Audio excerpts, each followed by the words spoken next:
So the reason the research has been commissioned is we're heading into the primary school deadline for applications for families. That's the 15th of January in the UK. And what the research has found from families is that there's still significant concerns from families over getting access to a good school through the admissions system. And people are worried about the impact that where they live has on their ability to get their children into a good school. We found, for example, that 43% of parents are fearful that their child won't have a good start to life without accessing the right education.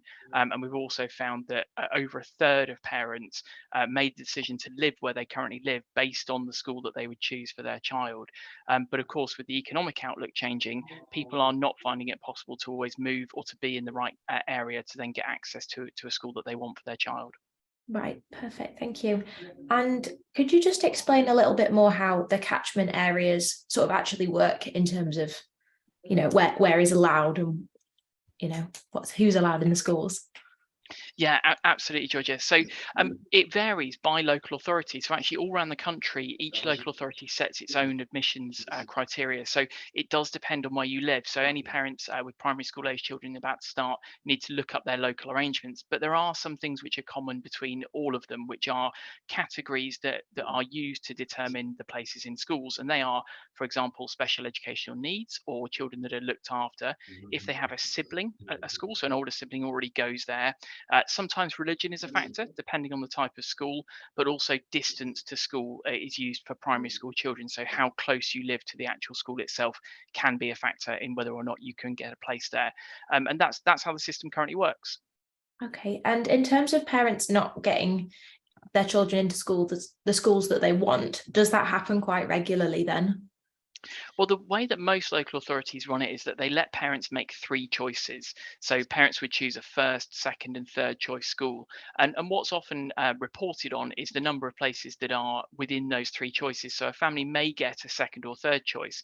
Sometimes families don't get any of their three choices, but that is relatively rare. But of course, there could be a big difference for parents between their first choice school and their third choice school, depending on where they live in the country. Right, okay. And what other options do parents actually have if they perhaps don't get their first choice school or not even on that list of three, like you said? Yeah, so there's two main options that they can look at in terms of an appeal. So they can appeal to the schools via the local authority who run the admissions in most cases. So there is an appeal function, and also parents can usually go onto a waiting list for the school that they may want. And if somebody doesn't take up one of the places, then those are allocated. What we are finding though, and at the King's Entire Online School, is we're finding that some families are going for online education as a sort of way of getting continuity for their children while they're on those waiting lists. Right. And unless you've got anything else to add, I've just got one more question about what changes you personally think should be made to the system to be able to allow parents to get their children into schools that they want.